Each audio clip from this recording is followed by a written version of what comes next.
Hey y'all, and welcome to Monner's Market, and welcome to Unicorn Dust Designs Try It Tuesday Challenge. This is my favorite challenge every month, and this month I am going to be doing something from Melissa over at All Things Crafty and two things from Dee at So CrafDee.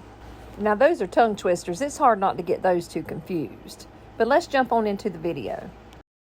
So today's video is brought to you by Sammie over at Unicorn Dust Designs. I have developed a friendship with Sammie, and she is one of my absolute favorite creators. But if you've ever been on my channel, then you already know that. Now, this is my DIY number one. I got this from All Things Crafty. She is so talented and has so many things that she does that I want to recreate. Her and the other lady that I am doing the Try It Tuesday for today. So she used the boxes on the right. I'm going to use the boxes on the left. We both used 12 of these little crates that you can get from the Dollar Tree. So $12 is all I have in the boxes. So what I did is I took some of the wood glue from the Dollar Tree that works just like your expensive wood glues. I've tried them all, and there is no difference, in my opinion, in how this glue works compared to like Gorilla Glue and some of the others, which I do use. But this glue is fantastic, holds together perfectly, and I absolutely love it.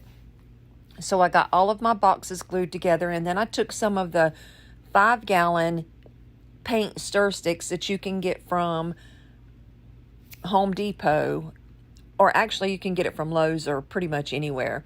I cut them down to size and put them across the bottom. I did use this hand sander that you can get from the Dollar Tree, and I just made sure that the ends of my sticks that I cut were good and even and not, didn't have any splinters coming out of the end of them or not.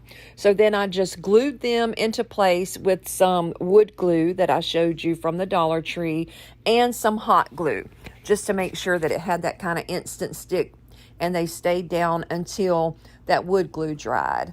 Once all of that was done, I went in with the Waverly Antique Wax and just gave the whole thing a really, really good coat of paint. And then when you're using the wax, you want to brush it on and then kind of go back with a dry rag and wipe some of it off. But I saved you from having to watch all of that and cut all of those parts out. Once it was done, I went in with my Waverly white chalk paint and just gave it a really good dry brushing all over.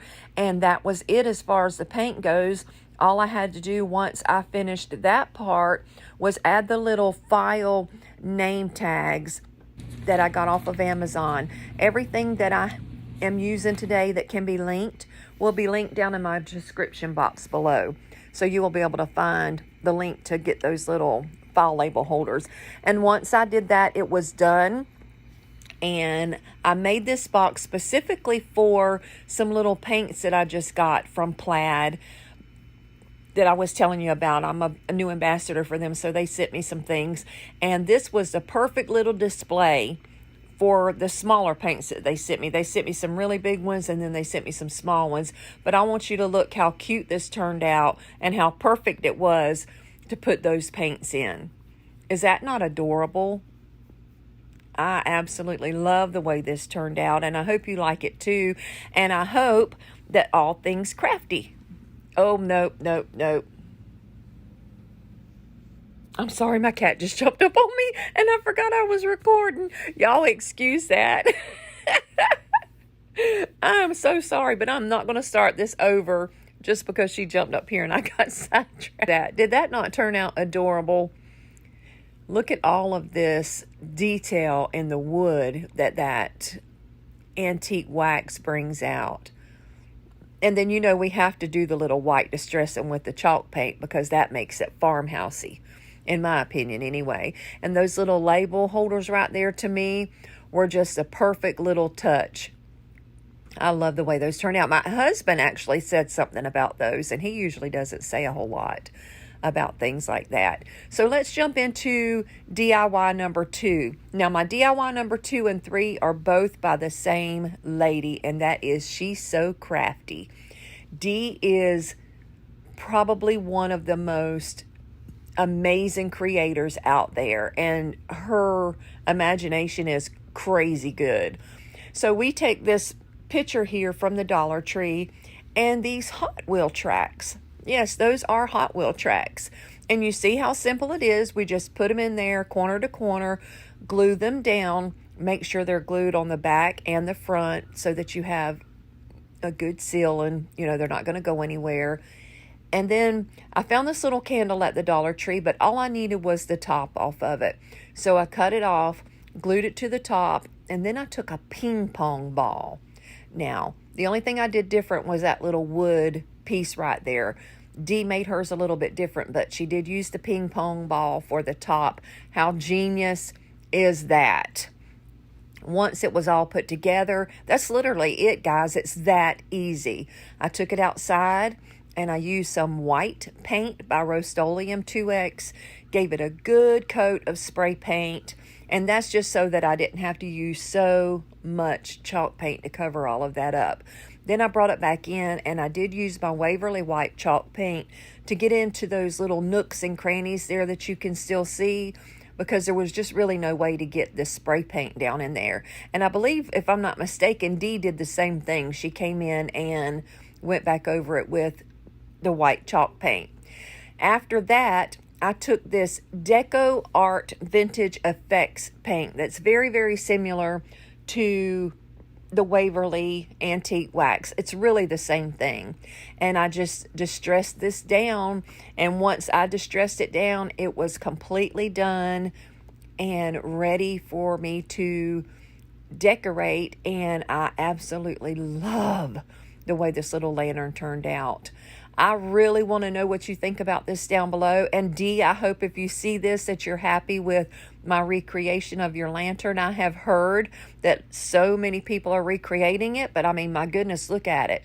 It's gorgeous, and it's a genius idea to use those Hot Wheel tracks to make this gorgeous lantern. So make sure you go down to the description box and let me know what you think about this. If you are here from the playlist today and you've never been to my channel, my name is Brenda, but my grandkids call me Monner, so that's where Monner's Market comes in. Look at that lantern, guys. Is that not absolutely stunning? Now, my DIY number 3 that I'm going to show you is also by Dee. And like I said a minute ago, she is so oh, I'm sorry. You gotta love it when a sneeze comes from nowhere. She's incredibly talented and creative, and I love watching her channel. So now, this third DIY are some candlesticks. How beautiful are those?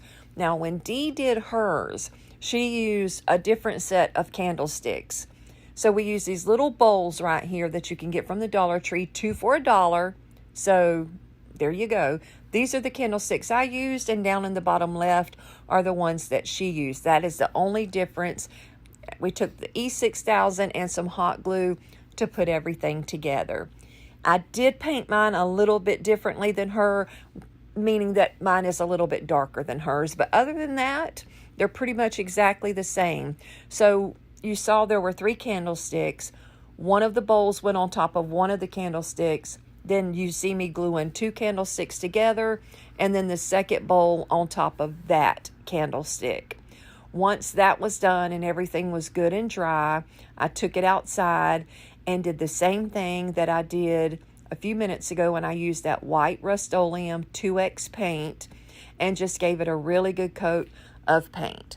Once that coat of paint was dry, I brought it in, and you guessed it, did the same thing. I gave it a coat. Oh, no, I didn't. I gave it the DecoArt Vintage Effect Wash. Again, that is just exactly like the Waverly Antique Wax, which you see a lot of crafters using out there. So if you see what I'm doing here, I was doing it the way Dee done it, putting it on, wiping it off, putting it on, wiping it off. But when I got to the darker area, I thought, you know what, I really like it darker. So I went back into those light areas and I just put more on top of it, and I left it that time. I did not continue to wipe it off so that they would be a darker color, and I absolutely love it. In my opinion, I think it looks almost wood grain. So let me know down in the comments below, do you think it looks wood grain too, or do you think it just looks like a bunch of stripes on brown paint? I asked a couple of the kids around here, and some of them were like, yeah, it looks like wood grain, and the other ones that didn't really know what wood grain meant were like, no, Monner, that just looks like brown paint. So let me know your adult opinion down in the comments below, what you think about this paint job and how you liked it. And Dee, again, if you're watching, let me know what you think about my recreation of your creation. I love the way yours turned out, and I love the way mine turned out. And they are actually displayed in my den. Normally when I make things for my videos, I don't keep them, but these were so pretty I kept them. Look at that, y'all. I put a candle from the Dollar Tree in one and some greenery from the Dollar Tree in the other one, and I absolutely love it. So there are my 3 DIYs that I have for you today for the Try It Tuesday challenge. I want to thank Sammie and Christy for hosting and co-hosting this today and allowing me to be a part of this. This is one of my favorite challenges to do every month. You can find it every single month on Sammie's channel over at Unicorn Dust Designs. Also, I want to thank All Things Crafty, my sweet friend Melissa, and Dee over at So CrafDee. Thank you, Sammie, for hosting this. Thank you all for coming. Thank you for watching. Be blessed. Bye now.